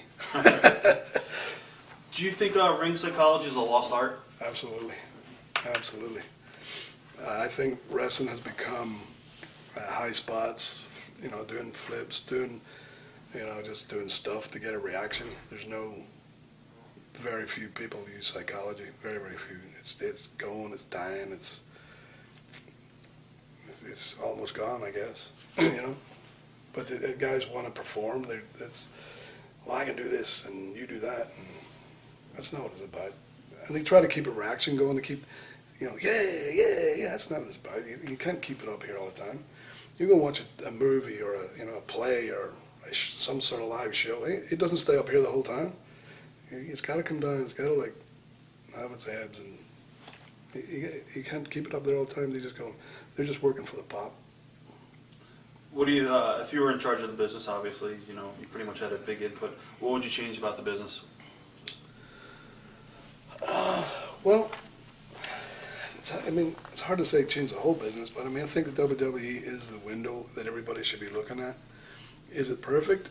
Are the guys in it perfect? Absolutely not. It never will be. But I think they got to grow your business. You got to, they got to watch what's going on. This is the leader. Follow it. Follow it. Don't be the same, but follow. But, I also think that, you can't just have young blood all the time, because young blood psychology, going back to psychology, how do you pick psychology up if neither of you know psychology? If you get some old timers in there, you know, I don't mean wrinklies that are 100-year-old, but someone that has got psychology, put them in your ring and, you know, teach it. You know, it's the lost art, as we said before, but, you know, it's a hard thing to just change the whole business. But what I would do too is, like, you know, say maybe some people from the school, rather than, you get so far to school, everybody ends up doing the same stuff. Everybody, you know, and you end up spinning your wheels. What I would do is, like, maybe send your top 3 or 4 guys out to Europe, Japan, go and wrestle somewhere else, go and gain experience. Even if it's bad habits, go and be different. You know, go out there, and that's why I would send them out there for a year and a half, and, you know, gain more experience, not just in the school and under the influence of the WWE or whatever that company is. Go out, and that's, you know, you need more flavors in it. You know, that's the only thing I would probably like to see. What are your thoughts on Florida Championship, FCW, and you know, training facility down there? You heard that, you know, back, I don't know, a year or 2 years, everyone says like WWE is looking for all the same guys. They have the cookie cutter look, jacked up guys, and they don't have a lot of variety, like Trevor Murdoch's, or even the new guy they're starting to push, Brutus, I think his name is Brutus. Yeah. What are your thoughts on that? Well, I don't. To me, the body doesn't. You know, obviously, I'd like to see athletes, but you know what? If someone can work, if someone's got the in-ring abilities, I think that's what we should kind on. You know, obviously you want, you know, big guys and stuff like that. But you know, there's room for cruiserweights too. I think, but cookie cutter is sometimes, you know, you go like, okay, we got an influx of looking for footballers or basketball players or whatever that is, and they all do look the same basically, and it's hard for those new guys to come in as an individual and be something different. They're always trying to think of, who am I, what am I, and that's what I believe is, send them out and find out who you are yourself. You know, go and experiment somewhere else. You know, go to Europe, go to Germany, England, Japan, wherever that may be, and experiment on who and find out who you are and what you want to be in the ring. You can't just think of a gimmick. I'm going to be, I'm going to be the man from Mars. It don't work like that. You got to go and find out who you are. You follow UFC at all, MMA? I try to, but I don't. I'm not a big follower. I love it, but I don't get time to do it. I was going to ask you if you weren't if you were breaking into the business today, do you think you'd go that route, MMA, or? I think I would. You know, my background was a bit of that too. You know, I've done judo and karate and all that stuff, and I think it's a great, you know, any combat sport, in my opinion, is great to be. And I've been around a lot of those guys, and they're all athletes, and you know, that's a great foundation. You know, and it's getting bigger, and it's good to see. It's getting a lot popular, and you know, those guys are, I mean, they're great athletes. I love watching it. You've been in the ring with a lot of the guys. In your opinion, who's the toughest guy you've ran into in the business? Well, let's not try to upset anybody. I think like Mang, Tonga. Haku? Yeah. Right. Probably up there, you know. And, everybody says it. Yeah. And a sweetheart too, you know. Yeah. I mean, awesome, you know, barbarian. You know. Any regrets looking back at your career? No, I don't think so. I don't have a regret. You know, maybe if I'd have come to the States earlier in my career, I might have done that. You know, but then it would have been leaving something I really was loving, and you know, was just having a lot of time in my life. You know, and I've enjoyed it all, apart from that little hiccup in WCW for a little bit of time. But you know what? It's all experience. It's another page in the book. You know, I think everything that, whether it's negative or positive, it's always something you can write down. It's always something you can tell a story about. And it's, you know, life's up and down. Anybody's job is get ups and downs. So, you know, I wouldn't change it. No, I don't think so. If you were to have maybe 2 or 3 of your matches to put on video to show everybody, your grandchildren and all, what matches are you the most proud of? I'm not 100% sure. I think it would, someone from Germany. I think it would pick some from Germany and some from even WCW and from here. I think some of those matches, you know, with using Hornswoggle, and you know, I would have to sit down and do that. But I would take them from different eras, you know, like World of Sport in Britain, Germany, WCW, and some from Africa. I don't think that footage exists anymore in Africa, but you can, and not just to see me wrestle, but to see the change. From the late '70s and early '80s through the '90s, and just see the difference in knowledge, the growth, and just the change of who you can become and where I'll go. Best ribs that you've ever seen? Best ribs? Well, I'll tell you a rib I did about. Want to stop that, David? Just leave it. Move the red thing across. Yeah, move it that way. Private number. Oh. It's Vince's calling you back. Yeah. Ribs. I pulled a rib. We were in Mexico. Was that last year, the year before? I'm big on buying Western boots. I've got hundreds of pairs of boots. This pair I've got on is like sea turtle or something. But we were in Mexico, and Luke Gallows, Festus, right. he was with us. And there was myself, him, a couple of referees, our security guy Scott. We took the hotel van and we went down into the city to look for boots because they're real cheap down there. So we went down there and I got a pair of Tiger Stingray. He bought a nice pair of just, I think, ostrich skin or something. And so we're coming out. We're getting bugged. We're getting like Pied Piper, all the kids following us. And so, come on, we gotta go. Let's go. So we get in the van, and he throws this big box with his boots in. He goes, I just get a handbag for my wife over here, or a belt or something. So he goes in the store, and I take one of the boots out of his box and put it in my bag. Then we get back. We drive 30 minutes from the city center to the hotel, and we get back in there, and he's, okay, we got to leave in about an hour and a half. We'll meet down here. We're going to the show. So he still doesn't know there's no boots. So he's on his way up to his room, and he meets one of the girls, Serena. He's going, oh, you should have come with us. I got this. Look, I got this for my wife, and got this, and Fit got these boots, and he went, and look at these bad boys. And he got the box, and he went, oh, there's only one. So he started panicking. He's back down to the lobby, and he's got the security. I gotta go back down to that store. I gotta go right there. They only give me one boot. I paid this and that. So Scott Aycock said, hold on, let me call Fit. So they called me, of course, So I come down. I've got the boot in my hand. I'm going, what's wrong? Now he's so much in a panic. He doesn't see that I've got the boot in my hand. I'm going, what's wrong? What's there's only one boot, and you pay that money with all of it. I said, we can't go down there. We got to leave in a bit. The traffic. No, Fit, listen. And he's red, and he's sweating, he's getting angry, and he's, well, I'll go on my own.